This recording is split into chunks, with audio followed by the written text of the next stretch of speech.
Welcome to Reach, your platform to connect with other executive assistants and acquire game-changing knowledge and perspective.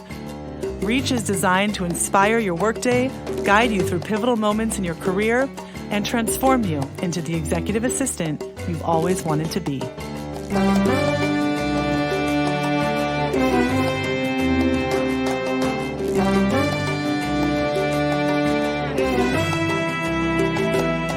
Hello, everyone, and welcome to another episode of Reach. This is your host, Jessica Van. I'm the founder and CEO of Maven Recruiting Group and host of our show.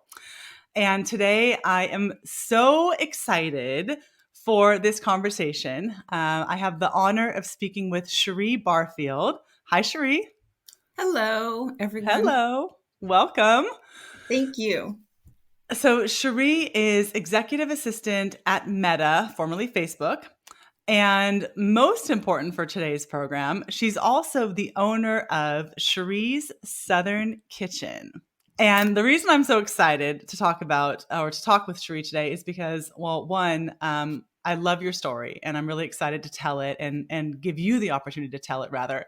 But I also just love talking about food, and I feel like food is just the most fun and the single greatest way that we can relate to each other as people and as humans and share our cultures and share experiences. So this is going to be a really fun episode. So by way of background, Cherie has over 26 years of administrative experience and has devoted much of her life to the EA profession. You've worked for tech giants like Cisco, Google, Microsoft, Gilead, and as we mentioned already, you're currently at Facebook Meta, supporting the leaders of the tech world. You've held various demanding support positions, and as any good EA does, you've made your executives' goals and objectives your number one priority. That is until very recently. So as I mentioned, I'm really giddy about this episode because I can promise you it's one of those really feel-good stories that just kind of warms your heart. And I think there is something so beautiful and truly inspiring about seeing someone go after their dreams. And your story makes me think of one of my favorite quotes, which is the following: "The things that excite you are not random. They are connected to your purpose, so follow them." So on that note, today we're going to hear all about your journey from EA to food entrepreneur, how you've launched your own soul food catering company known as Cherie's Southern Kitchen. And for those of you who are joining us and feeling a little hungry already, you may just want to hit pause and get some snacks. I know I did, because it's really hard to talk about food and deliciousness and not get even hungrier. So anyway, without any further ado, so Cherie, tell us, how did your love for cooking and particularly soul food come about? My love for soul food developed and cooking developed at a really early age. My mom was a single mom. She worked in corporate America, and I was pretty much considered a latchkey kid back in the day. And she worked a lot of hours and came home pretty late. And I always had a love for food and just eating in general. And so I would get in the kitchen and I would prepare and try to, experiment and make some of the meals that she would make. And I found over the years that there were a lot of amazing cooks in my family. Both of my grandmothers, one of them was a chef for the Oakland School District, and from Louisiana, having that influence. And they would always prepare these amazing meals for my family, for holidays, and it would bring everyone together. And there was just so much joy and happiness in that. And I would sit in the kitchen with my grandmother for hours, and I would learn so much about, just wisdom from her, and watching her prepare these beautiful dishes. And then once everyone would come together, there would, again, be lots of love and joy in the house. And I grew up, again, as an only child. So my extended family was my family, like my close family. And so from there, I just found that throughout life, I was a nurturer, and I could give back to people and show love through food. And so that's kind of where I'm at with it. And that's where it developed. Yeah, I love that. I think that there's so many lessons to be gleaned in the kitchen, way beyond the lessons of food itself and, the recipes, but just the lessons, right? Like that's where all the good stuff happens. That's where all that's where all the stories get told. That's where your grandma like, breaks it down and tells you what's what. Like it's just I feel like there's so many of my favorite moments and best experiences as a child for Yeah. sure happened at the kitchen. 100%. So what does food and cooking represent to you? When I'm in the kitchen, I am at peace. I'm able Mm, to, I'm a mother of four. So I support high level executives. And so I'm always having to multitask and having a lot to deal with multiple priorities. And when I'm in the kitchen, I find that there's peace and I can actually hear myself think and I can mm, create these wonderful dishes to share with people. And I just truly get pleasure out of sharing my food and having people enjoy the food and the feedback from the food and just bringing smiles to their face and just pleasing people. I think it just mhm. translates also into me being a career EA and nurturing these executives and helping them be successful.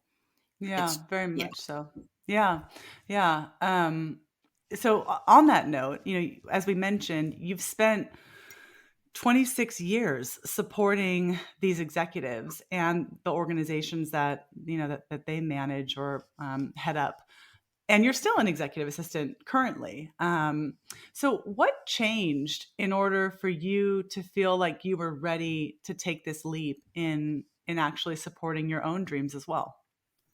Well, several things happened. About 6 months ago, I changed roles, and my hiring manager, after he hired me, he reached out to me and let me know that he was going to be taking a leave of absence, that he needed a mental break, and that he was going to leave me with some various projects and allow me just time to ramp up. And he'd be back in several months.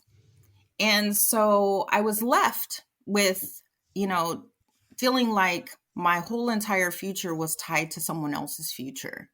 And what if he didn't return?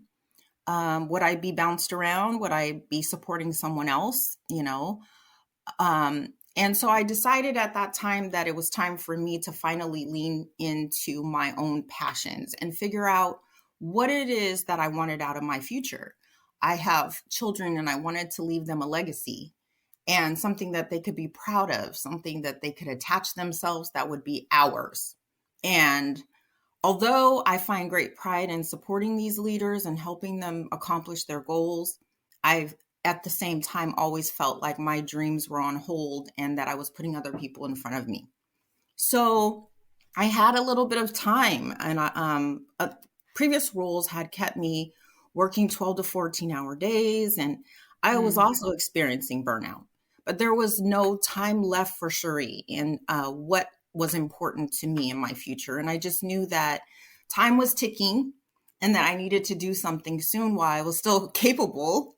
mhm. And I just put one foot in front of the other. And then I also have a middle son that actually he harassed me daily, probably for the Oh, last 2 years, to encourage me to go after my dreams. And then he implemented a full business plan for me and wow. brought it to me and then strategized for my logo. And it just prompted me, and everything kind of just fell into place. And again, I just put one foot in front of the other and figured out a strategy. And here we are today. Wow. What an incredible gift to do for his mama. That's really, really something. Is he the son that's you have a LinkedIn post Yes, that you featured announcing it? That's him, I take that it. is him. Yes. Oh, that's so nice. Yeah. I was Thank gonna you. ask you what your first step was. So it sounds like the first step was him kind of prodding you along and putting together this business plan and showing you how you could do it. I mean, is that accurate, or what were That your is first that is steps? pretty accurate, and me just making a lot of excuses but I also didn't have the bandwidth, right?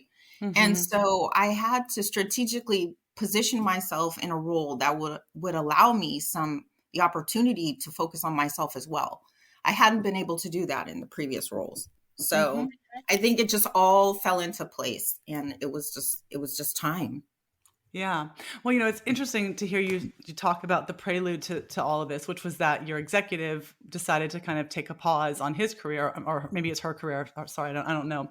But in any case, your executive took a pause. And we talked previously on this program. We had another guest, Julia Quijano, talk about how the Great Resignation is also impacting executives and kind of shedding that perspective as well on how this whole climate, like post-pandemic climate, has really caused a lot of people to go through this internal reckoning of, well, what are my goals? What are my dreams? What do I stand for? What do I want to leave as my legacy? What kind of experiences do I want to have in this lifetime?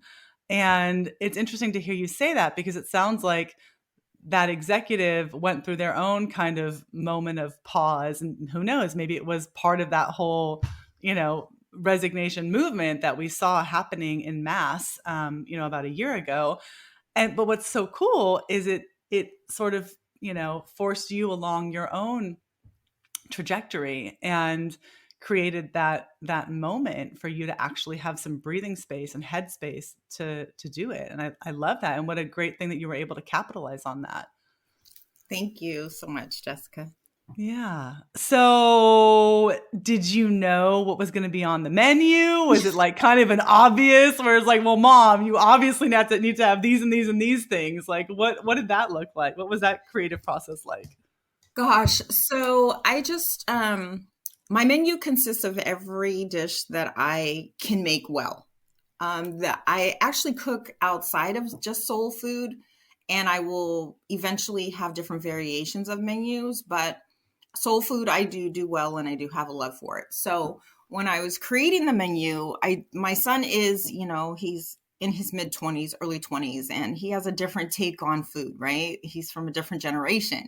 And so he kept wanting me to twist certain recipes and change them slightly, versus the traditional recipes. So we kind of went back and forth with those. And I'm like, these are the things that I make well. These are the things that you've been encouraging me to do. And so I don't think it's good for me to start a business and change now.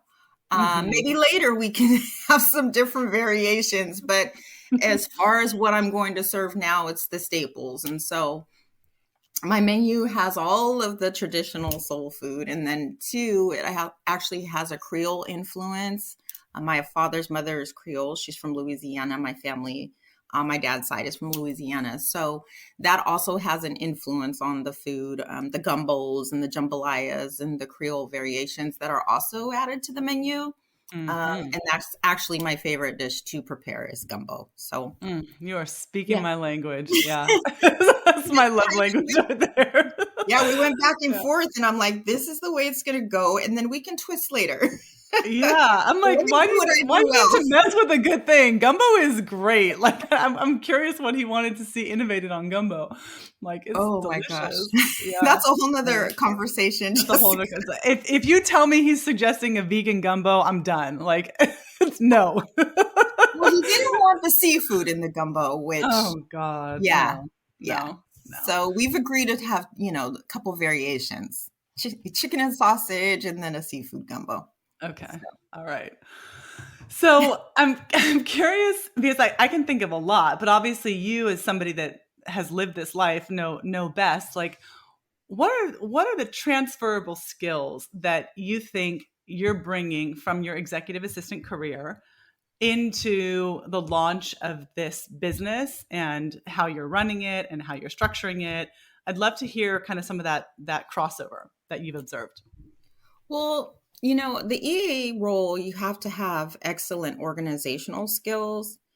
In our roles daily, we manage multiple schedules or task lists, multiple projects at once, and track company records and information, and which enables us, to be successful, which is the same skill set that's required in managing your own business. So I would say multitasking, having to manage multiple projects is something that translates into starting your own business. Leadership. I believe EAs are leaders in their own right. And an example of that transferring into my business is leading my organization as owner and founder, right? Creating a brand that is reputable and professional. And that is also what EAs do. We create a brand and we create a reputation that precedes us. So I think there's a lot of skills that EAs have that translates. It just is a matter of putting yourself first and just believing in oneself. Mm-hmm. And when you say, leading your organization, is your vision to scale this and like, I guess, what would be the ultimate vision for Gosh, for your the catering ultimate business? vision for me is to have a brick and mortar. I have been working to try to strategize and figure out how to get to that moment. And so I have been having pop ups. And so I wanted to create a brand again that would be professional. It would also be elegant, and it would be known for fresh food. And so I had to figure out how I could get that out to the public, not just open up and then fail, right? Many restaurants do that. So my ultimate goal is a brick and mortar. And I actually do have a lot of interest. People are reaching out. They want to eat now. They don't want to wait for another pop up. Mm-hmm. But again, I am still working at Meta, which has also grew me in ways I could never have imagined, which partially I think has set me up for success. And so, I had a recent discussion with my boss because I did have to let him know that this is something that I am passionate about. And we just decided, like, if this is something that grows so big, then I would have someone else manage it. And so I don't know that I would be ready to actually stop supporting executives. I actually like being an executive assistant. It's something that I fell into. It wasn't something that I pursued. And it's something that I'm really good at. So again, I have 4 children and I can put them to work. I have a full village around me, right? Mm-hmm. And really good friends like family. So I think that I could make it work, but ultimately I would like to just be a business owner and work for myself someday. Mm-hmm. Yeah. Well, and I love the pop-up, I guess, strategy. And I know you had one recently, and I had actually wanted to go, but I was out of town that the weekend that you held it. But I would have loved to have gone because what I like that you're doing is it seems like you're really incorporating a complete experience that extends beyond just the food. I feel like the food is kind of it's sort of the context and it sets the tone for the experience. But from what I can gather, you're really interested in creating community and sparking conversation, sparking joy and interaction. And like, for instance, like you had a DJ that was mixing like Motown tunes and things like that, and I just thought that was it just sounded so fun. It sounded so complete. Like it was like a standalone event in its own right. You know what I mean? Yeah, there was a lot of work that went into that, Jessica. A lot of people don't realize I actually had to take the event space and I had to reimagine it and create what I was trying to envision. And so most people just cook, right? They're not an event planner as well, but my experience is planning events, right? For executives internationally, domestically, so I can create an event from end to end. So my business and my brand is creating the entire experience. And again, so it took a lot of work, but it was so well worth it. And the feedback was that it was just an amazing overall experience and they want more. So I anticipate I'll pop up again probably in February. I have a Mhm. couple of events coming up in the next couple months that are keeping me pretty busy, but I will be popping up soon. Yeah, no, that's great. And I mean, going back to the whole discussion we were having about transferable skills, I mean, I think that's a huge one, right? I mean, knowing how to orchestrate an event soup to nuts, being able to think through all the different contingency plan situations, thinking about all of the need requirements that you have for that event, thinking about the, the spatial conditions, the spatial constraints, what types of equipment and resources you'll need. I mean, there's just a lot that goes into it. And I would imagine that, having done the type of work that you've done for the last 26 years, you've had ample experience in, probably also having to troubleshoot when things go wrong and having, backup plans for these events, right? Yes, definitely. Yeah. Always need a backup plan. Yeah. Yeah, absolutely. So, my mother used to always say, because I also come from a long line of cooks, and hearing you talk about your childhood, it sounds a lot like mine. Single mom, only child, lots of time in the kitchen. I mean, I just grew up. I feel like I spent my whole childhood just chopping. Like it was just like chopping something, and it was, and I loved it because it was just like, okay, well, come over here and chop this, and what happened at school today? Okay, well, come over here and chop that, and what do you have going on for homework? And what did so and so say? And it was just like that was, and I'm like, now to this day, I'm like really fast at chopping. I'm like, yeah, I had a lot of practice.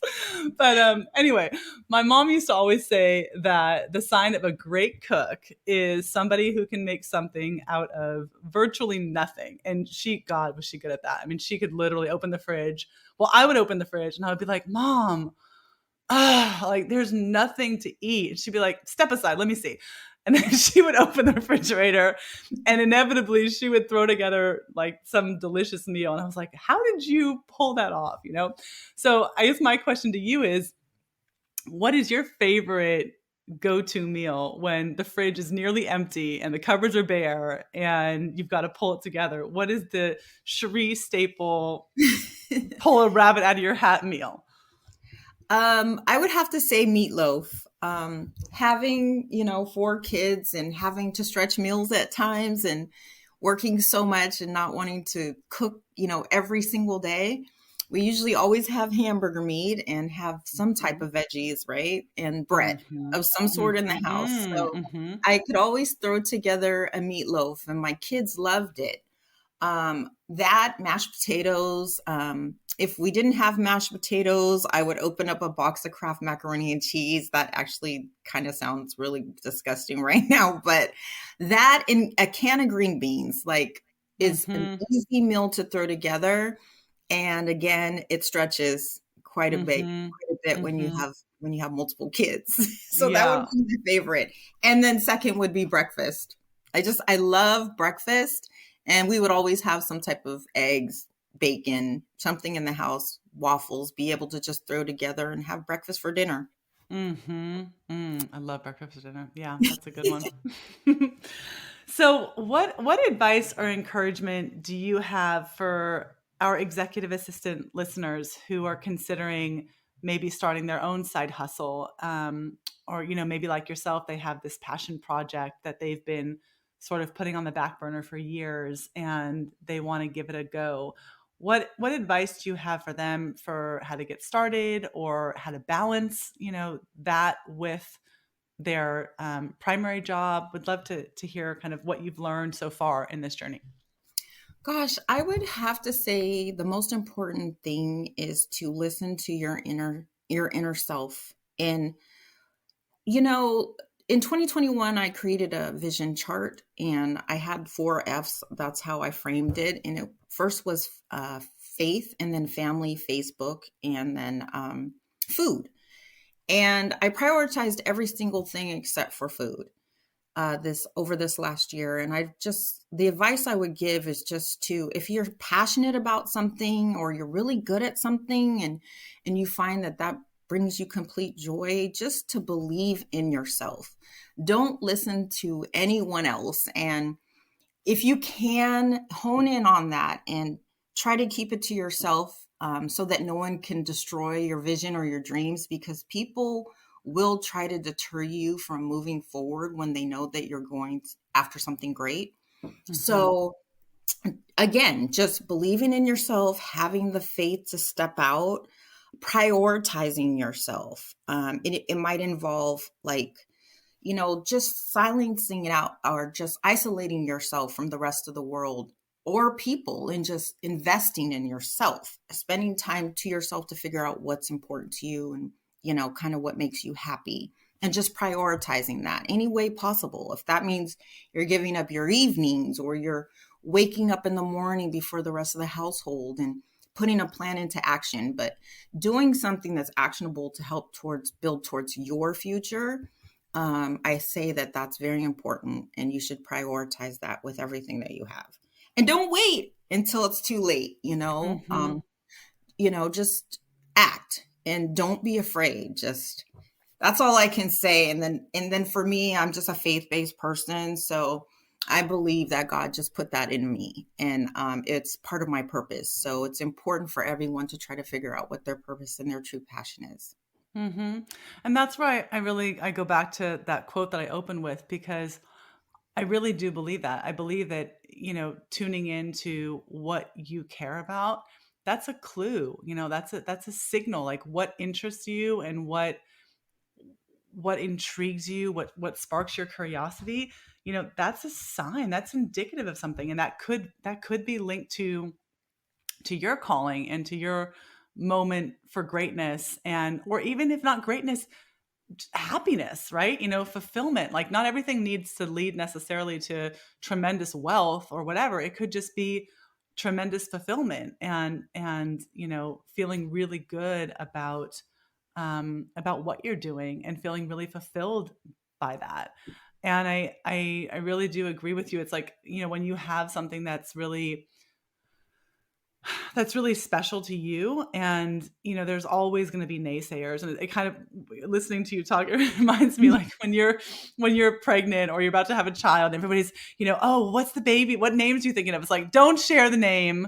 Just don't share the name with people, because then Exactly. then you invite opinions, and sometimes those opinions, while well intended, can also be really destructive, and make you question, oh god, well, maybe we shouldn't go with that name or whatever. And it's like, so sometimes you also have to know what is that right balance of seeking support from your community or the people that you love, versus also just holding some things private and sacred, because you don't necessarily want to invite the criticism or the opinions of others. um, I think that's a really important point that you made. Yes. So, where can our listeners learn more about your next pop up? How can they follow you? Tell us all about that. Okay, so I have a website. My website is www.cheriesouthernkitchen.com, and it's one S, cheriesouthernkitchen.com. And And Cherie is then with a CH, correct? Can my you name, spell it? yes, Yeah. it's CHERIE, southernkitchen.com, all one word. So they can follow my website. I will update it with anything that's happening in the near future. And then I also have an Instagram page, which is Cherie Southern Kitchen, Hmm. and they can follow me there as well.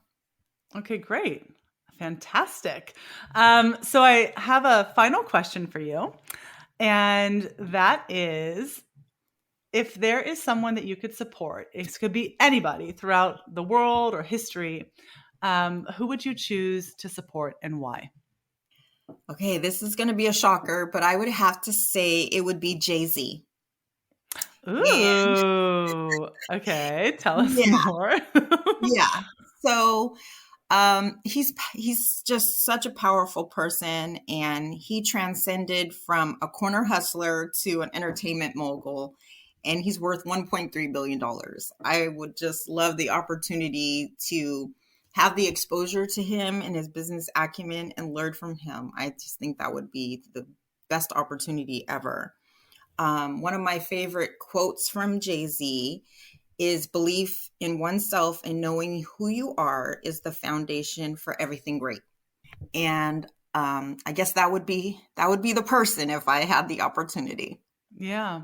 Well, and what a great quote that you selected, because that really does, I think, tie in so well to everything else we've been talking about, which is that it has to start with you being brave enough to listen to yourself, because I think that sometimes we have those voices or those instincts that call us to certain things, but we also stifle them, right? Because sometimes there's a fear there, or there's that doubt, or that self-betrayal, self-doubt, the criticism of others. You can so easily talk yourself out of things. But I think that, like he's encouraging too, like it starts with you, and it starts with, owning up to that, and being willing to listen to yourself and your passion. Exactly. Yeah. Well, Cherie, I just wish you so much success with this. I love hearing your story. I think it's wonderful how supportive your children are, and your community. And I think this is really something very beautiful that you're doing, to support yourself and build, that tradition and that legacy for your family. So I just wish you nothing but the best, and I look forward to hopefully attending one of these pop-ups. Sounds like February is my next opportunity, so I will be looking for that. But thank you so much for joining us and sharing your story with us. Thank you so much for having me today. I really appreciate it. Reach is brought to you by Maven Recruiting Group, who specializes in placing executive assistants and support staff to the Bay Area's most prominent executives and companies. If you've enjoyed being part of our podcast community and are interested in becoming part of our candidate community, we're currently hiring for roles in San Francisco, Silicon Valley, and Los Angeles. You can visit us at www.mavenrec.com to see some of the roles we're currently working on and to submit your resume.